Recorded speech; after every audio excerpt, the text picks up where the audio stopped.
چیزوں کی طرف متوجہ کیا ہے۔ نمبر 1، اس رات میں عبادت مقصود ہے اور مستحب ہے۔ اگر آپ کو عبادت کرنی ہے تو اسی عام طریقے پر عبادت کریں، کوئی بھی خاص طریقہ اس رات میں عبادت کا منقول و مروی نہیں ہے۔ قرآن کی تلاوت بھی اسی طرح کریں، ذکر و اذکار بھی اسی طرح کریں، تسبیحات بھی اسی طرح پڑھیں، اور اللہ تبارک و تعالیٰ سے کثرت سے دعا کریں۔ دعا کیا کرنی ہے؟ وہی 3 دعائیں جو اللہ کی طرف سے اعلان ہوتا ہے۔ اللہ تبارک و تعالیٰ سے مغفرت مانگے، اللہ تبارک و تعالیٰ سے رزق میں برکت مانگے، اور اللہ تبارک و تعالیٰ سے مصیبتوں سے عافیت مانگے۔ اور حضرت عائشہ صدیقہ رضی اللہ تعالیٰ عنہ والی دعا کہ اللہ آپ معاف کرنے والے ہیں، معافی کو پسند کرنے والے ہیں، اے اللہ آپ مجھے معاف کر دیجئے، یہ کام اس رات میں کرنا چاہیے۔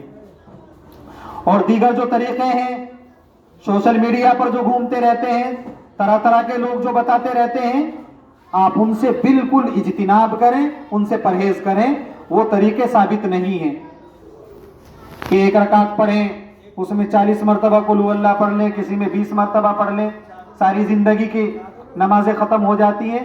نہیں ہوتی ہیں۔ آپ جب تک فرض نمازوں کو پڑھیں گے نہیں، تب تک وہ آپ کے ذمے سے ساقط اور ختم نہیں ہوں گی۔ اگلے دن روزے کے تعلق سے میں نے آپ کو بتایا کہ روزہ رکھنا مستحب، رکھیں گے ثواب، نہ رکھیں گے تو کوئی گناہ نہیں۔ اور بعض لوگوں کے لیے سنت، جو 13، 14 اور 15 تاریخ کا ہر مہینے روزہ رکھتے ہوں، ان کے لیے سنت ہے روزہ رکھیں۔ اور 1 سے لے کر کے 26، 27 تک کسی بھی دن کا روزہ رکھیں گے تو آپ کو وہی اجر و ثواب ملے گا، کمی اور زیادتی نہیں ہوگی۔ تیسری چیز کہ اپنی ذات کی فکر کریں، اپنے گھروں کے ماحول کو درست کرنے کی فکر کریں۔ معاشرے کو چھوڑ دیں کہ معاشرہ خراب ہے، ہم خراب، معاشرہ خراب، ہم درست، معاشرہ درست۔ اس لیے اس طرف توجہ فرمائیں کہ اپنے گھروں کے ماحول کو دینی ماحول بنانے کی فکر کریں، اپنے گھروں کے ماحول کو قرآن والا ماحول بنانے کی فکر کریں، اپنے گھر کے ماحول کو شریعت والا ماحول بنانے کی فکر کریں۔ ہم نے اگر تھوڑی سی توجہ دی تو ساری چیزیں آسان ہو جائیں گی۔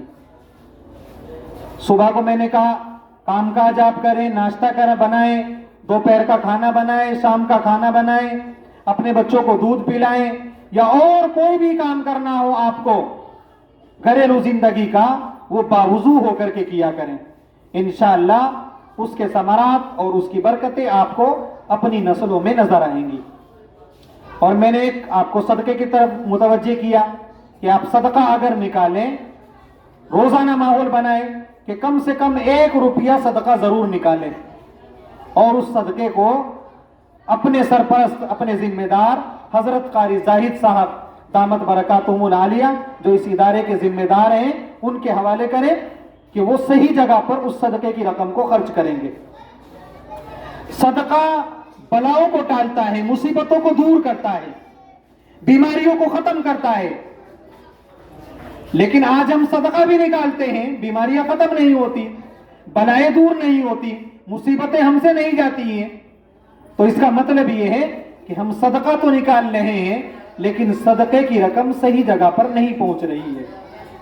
اس لیے صدقے کی جو رقومات ہیں، جو بھی آپ کے پیسے ہیں، زکوٰۃ وغیرہ جو بھی آپ نکالتے ہیں، آپ کی ذمہ داری جہاں نکالنے کی ہے وہیں اس کو صحیح جگہ پر پہنچانے کی بھی ہے۔ اس طرف توجہ فرمائیں۔ انشاءاللہ اللہ مجھے اور آپ کو عمل کی توفیق عطا فرمائے، اور ان ساری باتوں پر اپنی زندگیوں میں اتارنے کی توفیق عطا فرمائے۔ اس میں جو غلطی کوتاہی ہوئی ہو اللہ اس کو معاف فرمائے۔ وما توفیقی الا باللہ۔